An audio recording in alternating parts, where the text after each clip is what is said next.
एक बात बहुत और स्पष्ट कर दूं कि दर्शकों के मन में कंफ्यूजन न रहे। जिसे हिंदू कोड बिल कहा जाता उसका हिंदुओं से कोई लेना देना नहीं।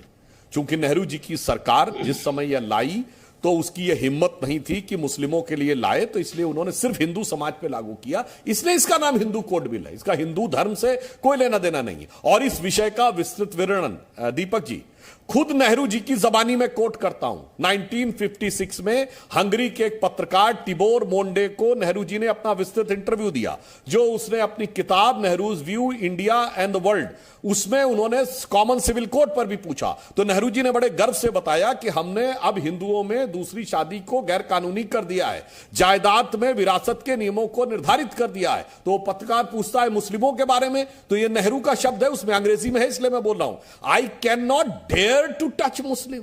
हमारी हिम्मत नहीं है, हमारी हैसियत नहीं है कि मुसलमानों के मामले में हम उंगली रख दें। उनका अपना एक अलग सोच है, उनको अलग हिसाब से चलना चाहिए। अब सुनिए, वो पत्रकार आगे कहता है, मगर टर्की तो मुस्लिम देश है, जहां खलीफत हुआ करती थी, जहां इस्लाम के खलीफा का केंद्र था, उसने तो कॉमन रूल लागू कर दिया, तो आपको क्या समस्या है? तो जानते नेहरू क्या बोलते हैं? वो कहते हैं वो तो मुस्लिम देश है, मगर हम ये हिंदू बाहुल्य हैं, इसलिए हम नहीं चाहते कि मुसलमानों को लगे कि उनकी धार्मिक भावना में हस्तक्षेप हो रहा है। और वो हस्तक्षेप कहां तक गया, अब मैं बता रहा हूं। आरिफ मोहम्मद खान साहब को कोट कर रहा हूं। जब राजीव गांधी सरकार के समय में शाहबानो केस आया, उन्होंने विरोध किया, तो आरिफ खान साहब का कहना है कि राजीव गांधी सरकार के कैबिनेट मंत्री ने उनसे कहा कि तुम इसका विरोध क्यों कर रहे हो?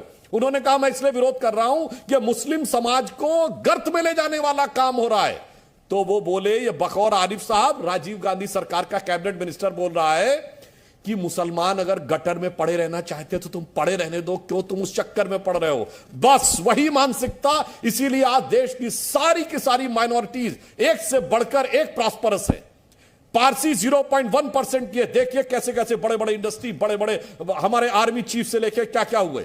जैन सबसे ज्यादा इनकम टैक्स देने वाली माइनॉरिटी 1%, सबसे एंटरप्रेन्योर वाली माइनॉरिटी सिर्फ 1.8%। क्रिश्चियंस पे भी पढ़ाई का स्टेटस बहुत ऊंचा। बस एक जिसको गर्त में डालना था, गर्त में डालते चले गए। मगर अफसोस यह है कि आज भी नहीं समझ पा रहे हैं कि यह उनके हित में है या अनहित में है। मुझे लगता है इस कदर इनके ऊपर चश्मा चढ़ा दिया गया है कि ये अपना अहित और हित भी नहीं देख पा रहे। इसलिए मैं कह रहा हूं, यह सभी समाज के हित में, मुस्लिम समाज के हित में भी।